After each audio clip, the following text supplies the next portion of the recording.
श्रुति चौधरी इस कार्यक्रम में मौजूद रहे उनके साथ में।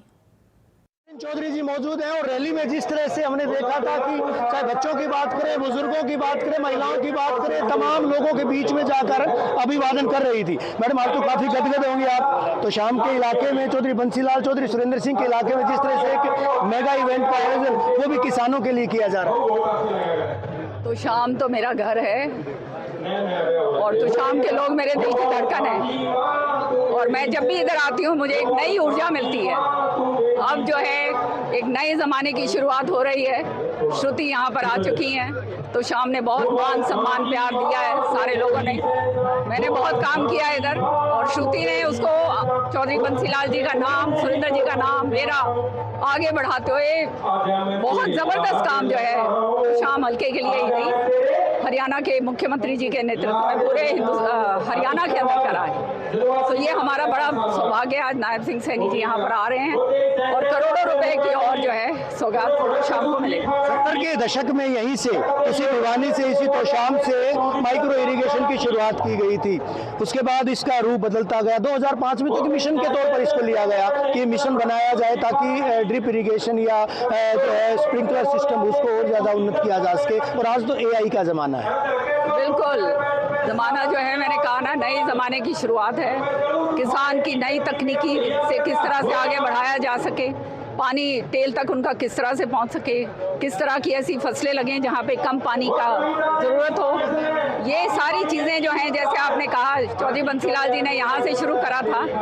आज जो है 50-60 साल पूर्व जो है उन्हीं की पोती जो है इसी काम को आगे तेजी से बढ़ा रही है। लीडर CLP मंत्री, उसके बाद राज्यसभा सांसद, नई पारी किस तरह से शुरुआत की जाएगी और किस तरह से अब नई पारी के बारे में किरण चौधरी जी सोच रही है?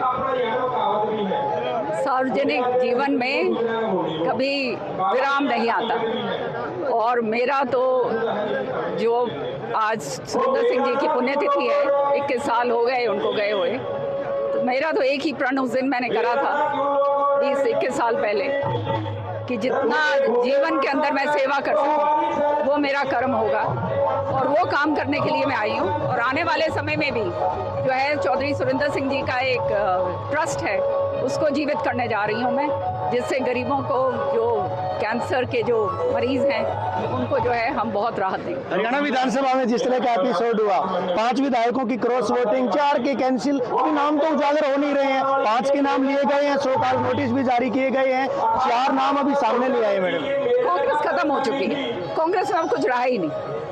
राजनीति इनकी जो है बाबू बेटा की वो सामने आई गई और जिस तरह से हालात हैं अब कांग्रेस के अंदर आप कुछ दिन में देखिएगा, क्योंकि हम तो बैठते हैं इनके बीच में, सारे के सारे छोड़ने के लिए तैयार हैं। अब 9 वोटें कांग्रेस की जो है वो 5 क्रॉस हो जाएं और 4 खराब हों तो आप समझ सकते हैं रह क्या गया। अगर इनके अंदर थोड़ी सा भी वो होता, वो कहते हैं ना मान सम्मान होता, तो इनको तो जो है रिजाइन करके अपने घर चला जाना चाहिए। कोई बड़े चेहरे भी आएंगे बीजेपी में अभी? कोई बड़े चेहरे भी आएंगे बीजेपी में अगर बात करें? अरे बड़े चेहरे ही तो हैं हम। नहीं मैडम, एक आखिरी प्रश्न, मैं अभी श्रुति जी से बात कर रहा था, तो आपने फैसला जो है सही समय पर लिया, इसका मतलब? निश्चित तौर पे मैं धन्यवाद करूंगी हमारे खट्टर साहब का और धन्यवाद करूंगी बीजेपी के शीर्ष नेतृत्व का जिन्होंने इतना मान सम्मान दिया है। और सच्चाई में मैं तो भाजपा में आके धन्य हो गई। ये किरण चौधरी जी हमारे साथ थी और इनका साफ तौर पर कहना है कि सही समय पर सही निर्णय लिया गया था। इसके अलावा उनका मिशन एक ही है, किस तरह से हल्के के इलाके के लोगों की समृद्धि के लिए काम किया जाए, उनकी तरक्की के लिए काम किया जाए, किस तरह से उनकी समस्याएं को सुनी जाए। अगली भूमिका, अगली पारी के बारे में उनका कहना है कि चौधरी सुरेंद्र सिंह के नाम पर जो ट्रस्ट है उसकी मार्फत लोगों की सेवा की जाएगी, प्रदेश के लोगों की, इलाके के लोगों की। और आज सूबे के मुख्यमंत्री के द्वारा जिस तरह से बड़ी यहाँ पर सौगातें दी जा रही है उनका भी व्यापक जो है लाभ लोगों को मिलेगा। तो शाम से वीडियो जर्नलिस्ट सुमित अवस्थी के साथ रवि जांगरा। बड़ी खबर चंडीगढ़ से आपको बता दें, सूत्रों के हवाले से बड़ी खबर है, निजी बैंकों में हुई गड़बड़ी की जांच करेगी CBI। ये सूत्रों के हवाले से खबर आ रही है। वित्तीय अनियमितताओं को देखते हुए सरकार का फैसला, सरकार ने CBI जांच को लेकर सिफारिश की, जल्द ही ये मामला CBI के पास जाएगा। अब CBI इस मामले की जांच करेगी। वित्तीय अनियमितताओं को देखते हुए सरकार का ये बड़ा फैसला है। हालांकि सरकार ने पहले ही कहा था कि सिफारिश